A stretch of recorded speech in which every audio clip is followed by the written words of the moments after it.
Hello you guys, welcome back to my channel. Today's video is going to be about contouring, blushing and highlighting 101. We are going to be talking about how to contour your face, how to blush yourself and how to highlight your best features. This is going to be so fun. I've been missing the makeup tutorials here on YouTube. We are bringing them back. We are bringing the old school makeup tutorials back to YouTube. I've been getting so many DMs from you guys to bring back the makeup. Now, as you guys know, before we go ahead and do any kind of makeup, it is super important to prep your skin. Skin prep plays a major role in how your skin looks and feels under makeup. Makeup always sits better on skin that is optimally prepped and hydrated. I love using my Derma Co Vitamin C Serum. This is the world's first serum crafted with 10% vitamin C, 5% niacinamide, hyaluronic acid and ferulic acid. This serum works great if you're new to vitamin C, but also works well for veterans used to its powerful effects. The addition of niacinamide helps control oil and prevents UV-induced pigmentation, while hyaluronic acid boosts hydration and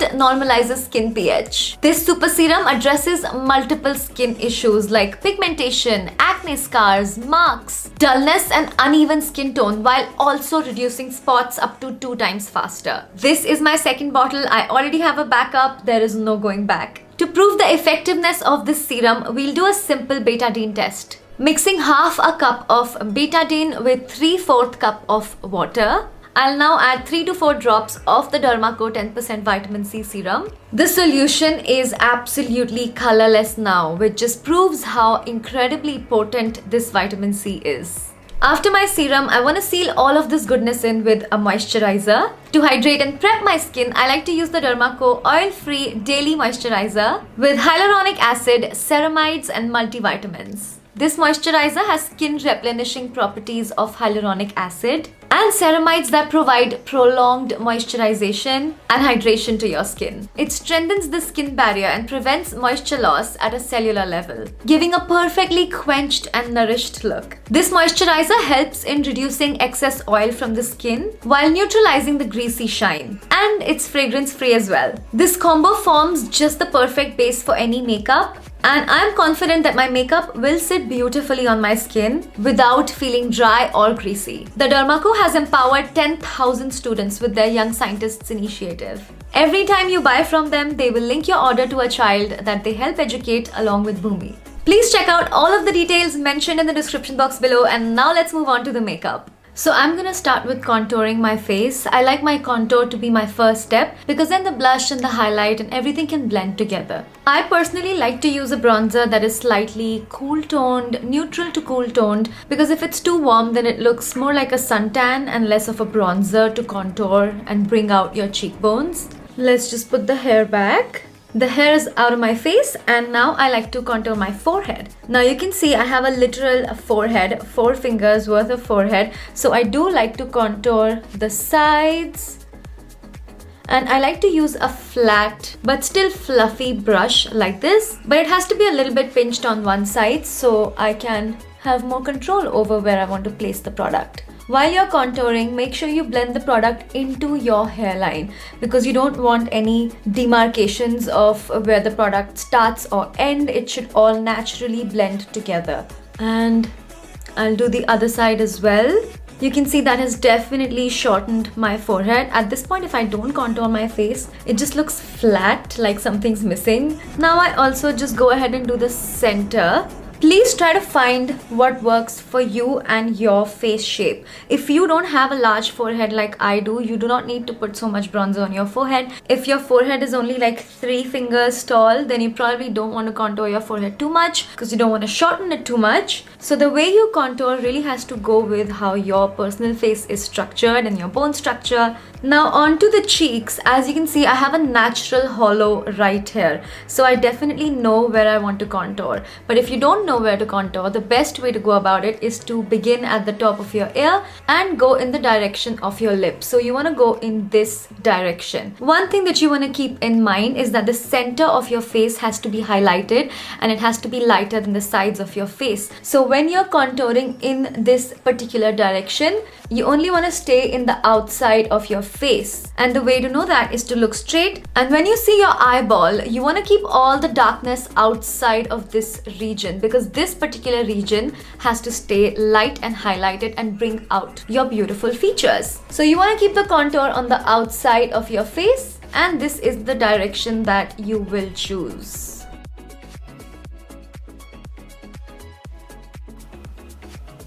And of course, you want to blend it back into the hairline so it looks like it's your natural bone structure. Now you can see the difference between both sides. This cheek looks like I have a more of a higher cheekbone. It's just these subtle effects, you know. I'm doing this with powders today because it's pretty easy with powders. And I think if you're a beginner, then starting out with powders is pretty non-threatening.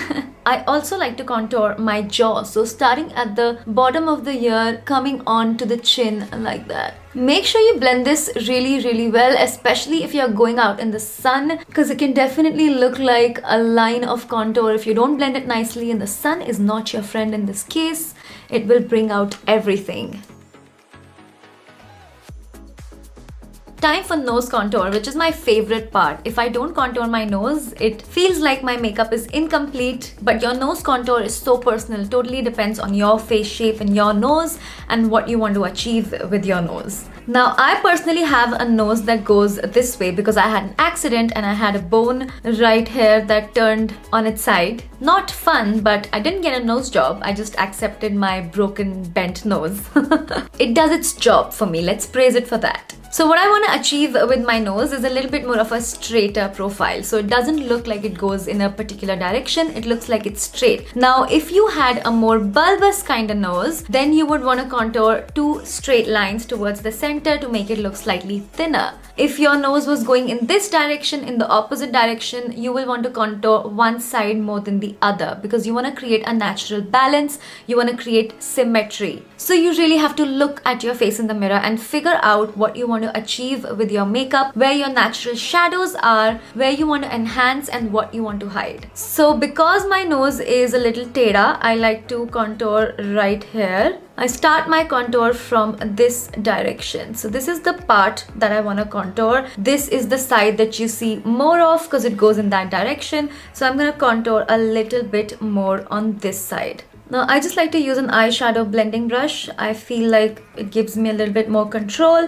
If you don't want to apply a lot of product on your face, always hold your brushes at the end because then they're looser. You have less like grip on them. You don't want a firm grip when you're contouring because if you hold the brush like this, then it's a very firm grip and you don't want that. So you want to hold the brush from its end so it's like nice and feathery on your face. Now you can see that already looks so much better. That already looks more symmetrical because you see less of this side. But just to make it look more even, I'm gonna contour this side as well. But I'm gonna start a little bit further out. Almost towards the bridge of my nose, I'm bringing this contour so my nose looks a little bit more shifted and looks a little bit more straight. Makeup is technical, you guys. It's a science. It's like technicalities of art. Now, because I want to reduce the length of my nose as well, I'm also going to contour the tip of the nose right here. Who needs a nose job when there is makeup?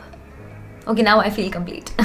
Now I also like to take a little bit of bronzer, just brush it under the lip area to create a little bit more of a shadow and give myself more of a pouty little effect. You can also go ahead and use the same bronzer as an eyeshadow just so the whole face looks uniform, all the shadows look natural, all the colors look balanced and even, just a little bit because you're not trying to contour your eye socket too much right now. I'm not doing an eyeshadow look per se. I'm just trying to create a more cohesive look to the face. That was all of the bronzer work. Now before we go ahead with the blush, I like to do a little bit more of a matte highlight just to clean up any bronzer mistakes and bring out my cheekbones even more. So I like to use a yellow powder and a slightly paler peachier powder and just mix both of them together. I just press it along the sides of my nose. That really helps bring the contour to life, reduces the length of my nose and also highlights the under eye area. And I just take that along the temples, like in a triangle shape.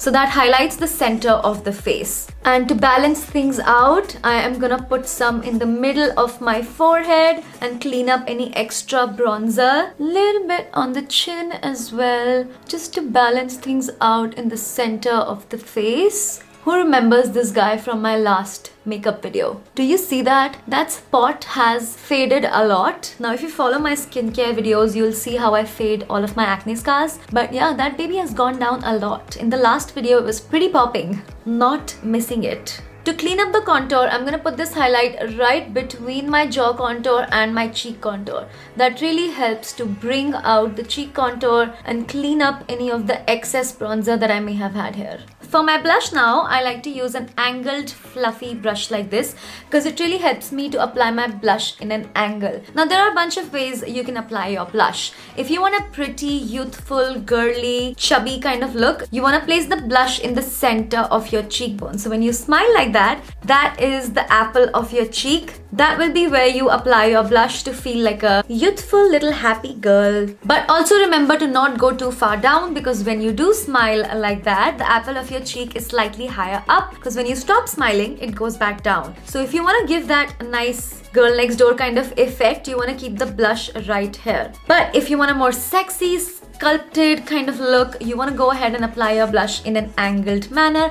That is going to lift your face and it looks more cohesive with the bronzer that way. So I'm going to take a matte pinky blush. You can go ahead and use shimmery blushes if you like. However, if you have a lot of pores in this area, you don't want to highlight them with a shimmery blush, because anything you put shimmer on top of will catch the light and will grab attention, especially in the sunlight. So if you have a lot of pores, if you have acne, if you have a lot of texture, you want to apply a matte blush instead of a shimmery blush, because that is just going to be more flattering. So now I'm just gonna tap just above the bronzer. This is where my bronzer was. This is where I'm gonna apply my blush in this direction. Now I'm not coming too far inside my face. Remember where your bronzer ended, right here, so you don't want to apply blush in this area as well. Otherwise it just looks like redness and not like you're blushing.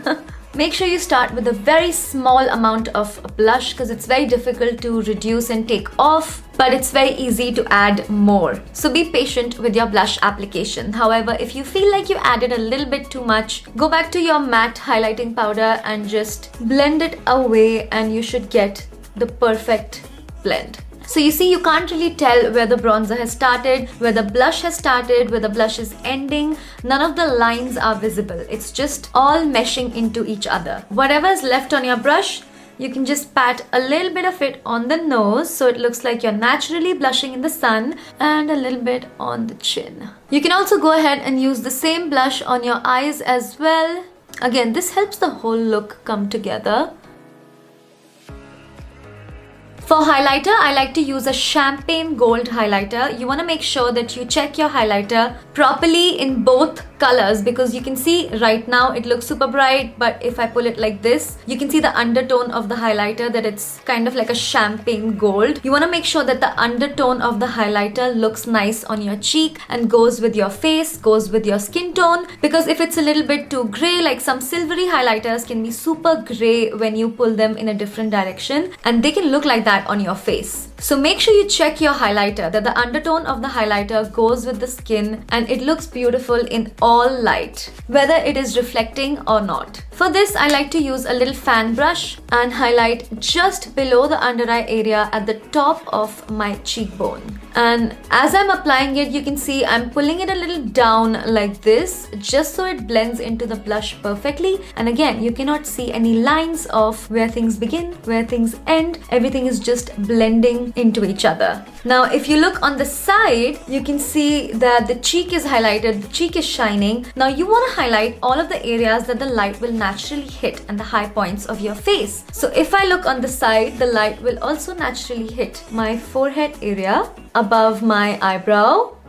It will also hit my brow bone right here. And now you can see on the side that the skin looks glowy, it looks natural. Just apply a little bit to simply bring out the high points of your face. A little bit on the chin. If you have extremely oily skin, you can skip applying highlighter on your chin. I just think it looks nice. I also highlight the center of my nose, the bridge of my nose. That further helps in making your nose look thinner, and also in my inner corners of the eyes. I just think this creates like a very beautiful, wide-eyed kind of look. You can also highlight your Cupid's bow. Okay, she's done. I hope you enjoyed contouring, blushing and highlighting 101. Please let me know if you found this video helpful, and also any other topics you want me to cover, any other makeup lessons that you guys would love. I had so much fun creating this video for you guys. I've fallen back in love with my old makeup tutorials and I want to bring them back to you guys. Do remember to check out the Derma Co products. All of the details are going to be mentioned in the description box. Thank you so much for watching. Subscribe to my channel for more. I'm going to see you super soon in my next one. Mwah. Bye!